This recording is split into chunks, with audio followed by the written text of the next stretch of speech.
유튜브 구독, 좋아요 꼭 눌러주세요. 오늘 강의 밥그릇 강의에 들어갑시다.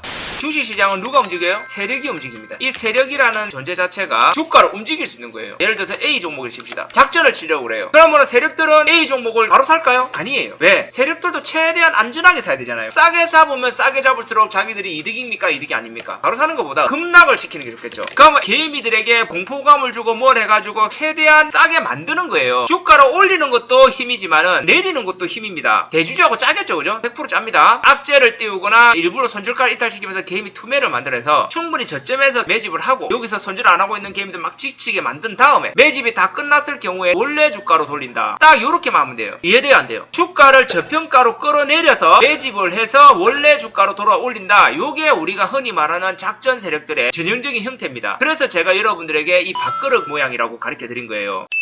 작전을 칠 때 두 가지의 그림이 있다 그랬어요. 하나는 정보에 의한 세력들, 비공개 정보나 이런 정보에 의한 세력들이 있고, 하나는 그냥 일반적으로 작전을 치는 세력들이 있다 그랬죠. 밥그릇 모양은 일반적인 작전, 호재 악재가 별로 없는 상태인데도 그냥 작전을 치는 거고요. 정보 같은 경우는 고급 정보가 시장에 알려지는 시점, 이거를 폭등하는 시점이에요. 이 정보를 미리 알았어. 폭등하는 시점이 2달 뒤야. 밑으로 빼고 이렇게 작업칠 시간 있어요, 없어요? 없죠. 그러면 이런 정보가 확실한 정부 정책이나 지원이나 개발이나 이런 종목들은 공격형으로 갑니다. 주가가 갑자기 비정상적으로 들어 올려집니다. 매집봉 띄우는 것도 있고 이런 식으로 움직이는 것도 있고 막 흔들어요. 왜? 재료만 나오면 폭등을 할 수 있어요. 어떻게든 물량 확보가 관건입니다. 물량을 미리 확보를 해가지고 나중에 재료가 터질 때 빡 튀어오르면 그래서 팔면 돼요. 이게 우리가 정보에 의한 세력이에요. 이 정보에 의한 세력들 대부분 뭐예요? 돈 많고 권력 있고 힘 있는 사람들이 많겠죠, 그죠? 그런데 이 정보는 자주 안 나오겠죠? 그래서 우리가 보면 공격형이 나오는 것들 보통 정보에 의한 주식이고, 밥그릇이 나오는 것은 일반적으로 세력들이 대주주와 결탁하고 작업을 치는 거다. 보통 세력들이 한 1년이나 2, 3년 단위로 작업을 치잖아요. 그러면 우리가 1년선을 기준으로 했을 때 224일선이 이렇게 움직입니다. 1년의 평균치인데 밑으로 꺾였다는 것은 주가가 단기간에 폭락을 했다는 거죠. 이게 우리가 흔히 말하는 개미 투매 구간이다. 여기서 행보 매집 구간 2번이 나오고, 털고 올리는 3번이 나오고, 4번 여기서는 온갖 호재 실적 이런 엄청 좋은 뉴스들이 막 떠요. 개미들이 달라붙게끔. 왜냐하면 세력들이 몇백만 주를 처리해야 되는데 이 고점에서 처리하려면 웬만한 뉴스 갖고 처리되겠나요? 그러니까 여러분들이 작전주를 잡으려면 3번 자리에 있는 거를 잡는 게 제일 좋습니다. 밑으로 한번 더 팠다가 이렇게 가는 것도 많아요. 100% 아닙니다. 70% 확률로 바로 갑니다. 바로 가든지 이탈 안 하고 3개월 안에 하든지. 그래서 여러분들이 차트를 보면 어느 정도 이해가 되는 부분이 있을 겁니다. 밥그릇이 자꾸 나올 겁니다. 보이죠? 어떤 형태로든 이 밥그릇 모양이 계속 나옵니까, 안 나옵니까?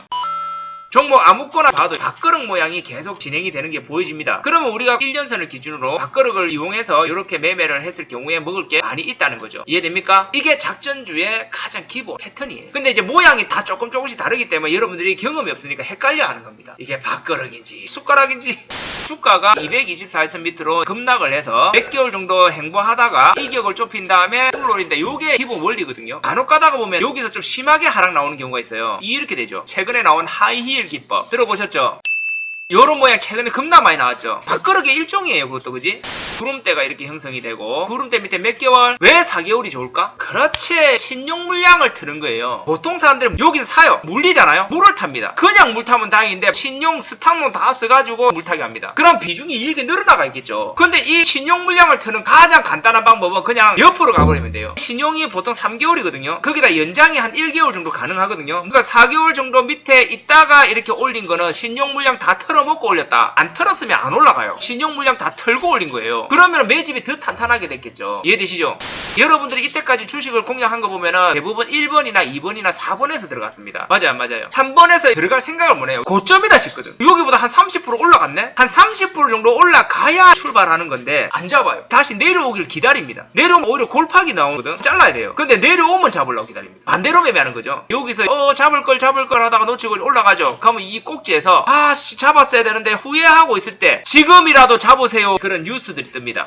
어떤 주식을 사야 되나요? 질문해보세요. 대부분의 답변이 성장주, 우량주, 가치주, 실적주, 저평가주. 그지? 대한민국 주식 안 하는 사람들도 이렇게 생각하고 있어요. 그런 사람들이 주식을 딱 하게 되면 1번에서 5번까지를 찾아다닙니다. 모릅니다. 공부를 안 했기 때문에. 우리 개인들이 절대로 알 수가 없어요. 이게 개미들이 열광하고 찾아다니는 재료들입니다. 이런 것들이 4번 구간 여기 딱 오니까 이거는 가치주입니다. 우량주입니다. 실적주입니다. 저평가 올라갑니다. 더 올라갑니다. 막 뿌려대죠. 그러면 개미들 어떻게 해요? 진짜 공부하고 3번 자리를 알거나 저점을 찰 수 있는 개미들 빼고 나머지 90%의 개미들이 전재산 들고 여기다가 갖다 받고 앉아 있습니다. 세력들이 막 한 500만 주 들고 있습니다. 이 500만 주의 물량을 정리를 해야 됩니다. 어디서? 4번에서. 고점이잖아요. 아니 고점에서 어떻게 정리해요? 요거를 통해서 정리를 한단 말이에요. 왜? 요거만 얘기해주면 개미들이 벌떼처럼 달라드니까 이 500만 주 해결하는 건 일도 아니에요. 실컷 바닥에서 매집해가지고 물량을 털 때쯤에 뉴스 정보 지라시 카톡방 통해서 요거만 얘기해주면 된다. 그러면 여기서 개미들이 전세금 다 갖다 바칩니다. 얼마나 행복합니까 세력들. 10%는 같이 벌어가든가 말든가 90%의 개미만 이용하면 되니까. 이해돼요 안 돼요?